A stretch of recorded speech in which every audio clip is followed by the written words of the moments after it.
Abraham draws near and says, will you indeed sweep away the righteous with the wicked? Suppose there's 50 righteous within the city.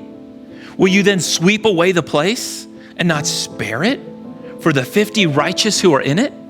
Far be it from you to do such a thing, to put the righteous to death with the wicked, so that the righteous fare as the wicked. Far be that from you. Shall not the judge of all the earth do what is just? And the Lord said, if I find at Sodom 50 righteous in the city, I'll spare the whole place for their sake. Abraham answered and said, behold, I've undertaken to speak to the Lord. I'm but dust and ashes. Suppose 5 of the 50 righteous are lacking. Will you destroy the whole city for lack of 5? And he said, I will not destroy it if I find 45 there. And again he spoke to him and said, suppose there's 40 there. And he answered, for the sake of 40, I won't do it. Then he said, oh, let not the Lord be angry and I'll speak. Suppose 30 are found there. And he answered, I will not do it if I find 30 there. Suppose 20 are found there. And he answered, for the sake of 20, I will not destroy it. Then he said, oh, let not the Lord be angry, and I will speak again, but this once. Suppose 10 are found there. And he answered, for the sake of 10, I will not destroy it. And the Lord went his way, and when he had finished speaking to Abraham, and Abraham returned to his place. And so those of you who are negotiators, you know the technique, right? You've got a price in mind that you want to pay. So do you go in with that price?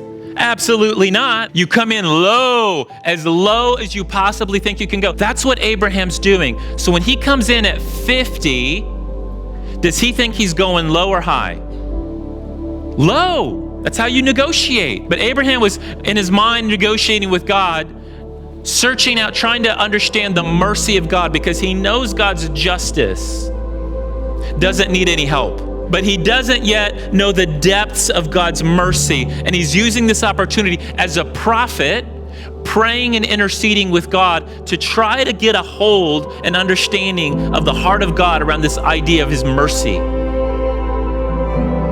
And so he goes in, hypothetically, God, if there were 50 righteous people, and he's assuming God's going to say, nope, not enough. And then he's going to say, okay, well, how about 75? And so that's where he's approaching it. And he says 50, and what does God say? No problem. Have you ever been in that position as a negotiator where you went in low and thinking like, this is rock bottom, they're going to say no, we're going to go up, and they're immediately like, deal! And you're like, no, I screwed up. I didn't do my homework. Well, how low would they have gone, right? And so then that's why Abraham does well, for lack of 5, would you still take it? It's the same, he's still negotiating because he's realized he didn't go low enough. Because you do that if you were buying something with someone, right? Oh, I thought I had $50. I only have 45. Will you take that? And they're like, sure. And you're like, what? 30? No problem. 20? Yes. What in the world is going on here? And Abraham's trying to figure out, where does the mercy of God bottom out?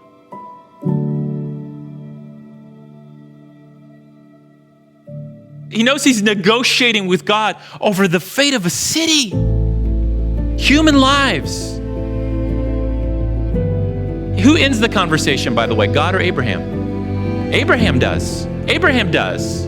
Because Abraham's the one that says, I'll ask one last time and then we're done. He's the one that says that. And he stops at 10. And he walks away, I think, just baffled that 10 righteous people would be enough to cover over the sins of the whole city. He's like, I still don't get it. I still don't understand God's mercy.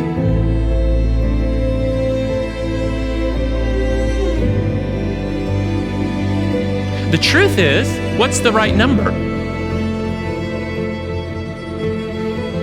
One righteous man, pure and spotless, is enough not just to cover those cities, but all the cities of men since the beginning of time.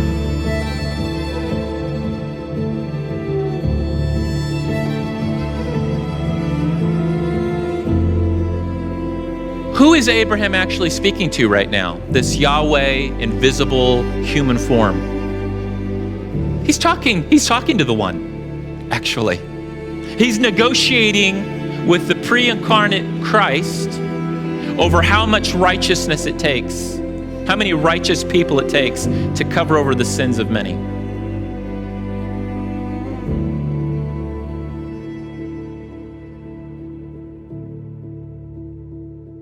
This is a remarkable picture of intercession.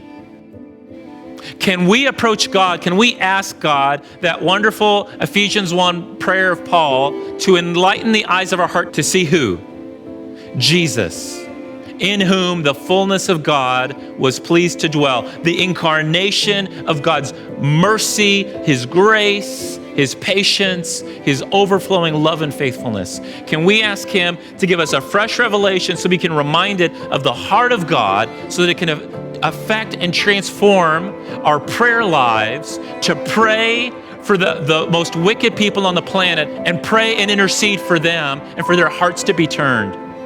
We all can think of problem people in our own society and culture, right? People that think, these are the people group. If we could just get rid of these people, our country, our society, our city would be better off.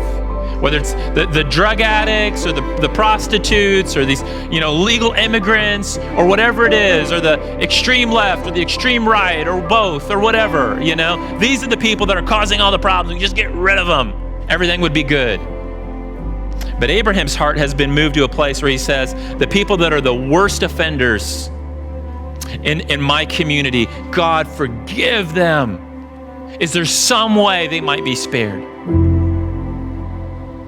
So that all the nations can know the glory of God and give thanksgiving. Because that's what Paul ends up talking about in that passage in 2 Corinthians, that his goal in all this is so that more and more and more people know Jesus, so that thanksgiving just is erupting from the whole earth, so that God may be glorified and may take His possession. That's what it's about.